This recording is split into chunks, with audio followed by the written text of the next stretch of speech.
a pris en main la finition du bâtiment pour en faire une crèche qui reçoit donc une vingtaine d'enfants, tous les enfants qu'on voit là, qui prennent leur déjeuner ici. Donc quand les mamans vont aller travailler, elles remettent les enfants ici. Et puis c'est comme une crèche, les crèches. Les enfants à une fois par jour. Oui, une fois par jour à manger. Et puis il y a deux maîtresses qui s'occupent d'eux. Et ces maîtresses-là sont des employés de la mairie. Oui. De la mairie de la commune. Et donc, en 2007, quand on a construit ce bâtiment, on a mis le point d'eau qui rentrait dans le cadre du conservateur. Et on a construit les toilettes avec une fosse septique.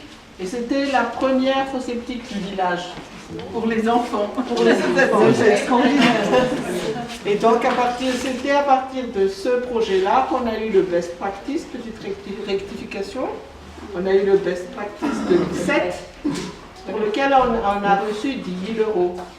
Et avec les 10 000 €, on a reconstruit un barrage qui sert 1500 hectares de lisière et qui a été détruit par le cyclone. Donc, on a refait le barrage. Et là, la récolte du riz est doublée par rapport à quand le barrage n'a pas été fait. Ah bon. Voilà. Ah bon. On a voté, oui. Et à chaque fois, donc, on reçoit des livres ou qu'on a des livres. Et puis, on se dit à l'occasion de encore redonner. Ça, c'est des livres sur Optimiste International, sur l'Opina et le fête de Noël. On va mettre encore pour le bibliothèque pour les enfants. C'est la France. L'Union française. C'est l'Union française qui va faire ça. Et donc le village d'Amboudela ici, pour le club sur Optimiste de Manchou, c'est un village où on a des projets intégrés. Donc on a essayé de faire des projets pour qu'on voit, c'est pas des projets, c'est des projets durables si on peut dire. Et donc, la commune nous a octroyé un terrain de 1,5 hectare de l'autre côté des rizières, sur lequel on a planté les arbres endémiques pour le jardin botanique, pour lequel on a encore reçu donc le best practice de cette année. Et le terrain à côté là? Oui, et le terrain à côté là a déjà été aussi accordé par la mairie pour qu'on y construise un centre de santé de base et avec une salle pour une formation professionnelle déjà pour les femmes. Et ce centre de santé donc, va évoluer. En tout premier, il y aura un petit cabinet dentaire, parce qu'on ne va pas pouvoir le construire en une seule fois. On a déjà le projet.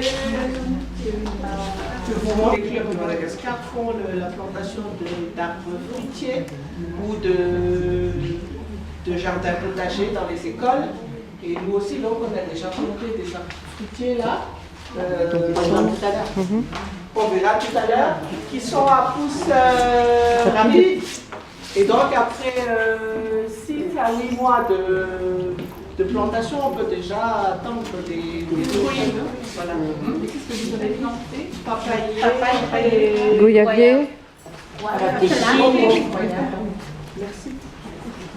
Et donc,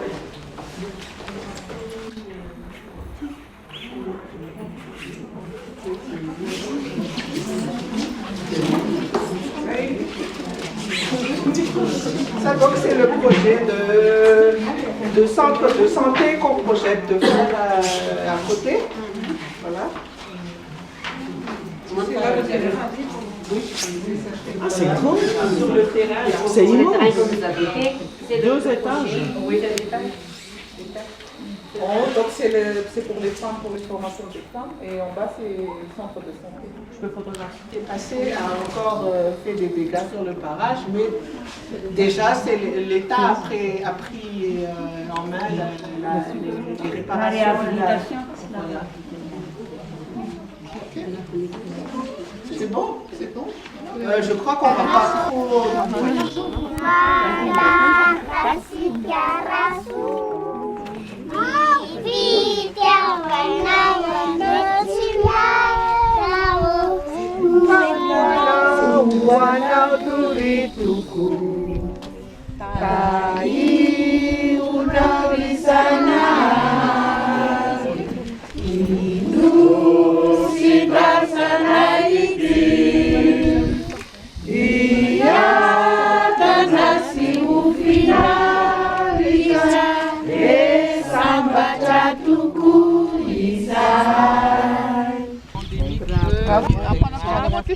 Oui.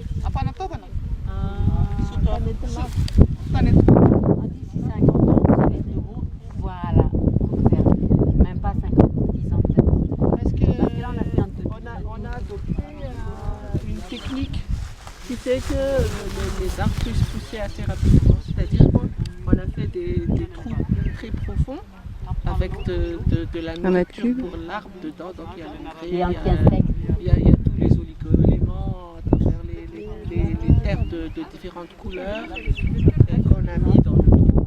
Et on a vraiment constaté que après un an de mise à terre, les plantes ont brûlé de hauteur déjà. Donc Ça se prendrait une forêt vierge avec voilà. Et les cendres sont naturelles.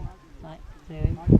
Et donc ce qu'on voudrait faire à long terme, un jardin botanique comme on a dit, où on retrouvera le maximum d'arbres endémiques de Madagascar Très rare.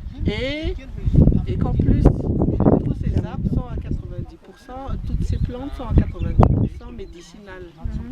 Ils ont des vertus médicinales donc, que nos ancêtres ont utilisées du temps où il n'y avait pas les médicaments chimiques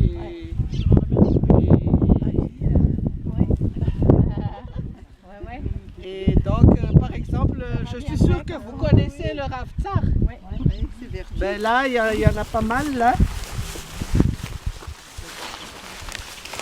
Ça, par exemple, c'est un raftsar. Puis on fait quoi du rafsa? On fait quoi? On fait de l'huile essentielle, qui a plein de vertus.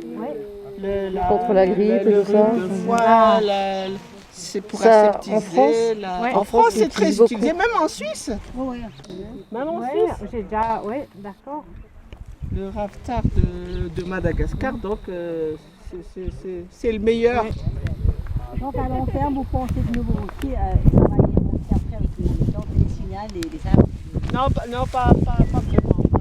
C'est vraiment pour garder la forêt. Un jardin botanique pour Le en faire un site touristique après. Pour Hein, et que ce soit un parc qui rapportera de l'argent à la communauté. Pas mal ça.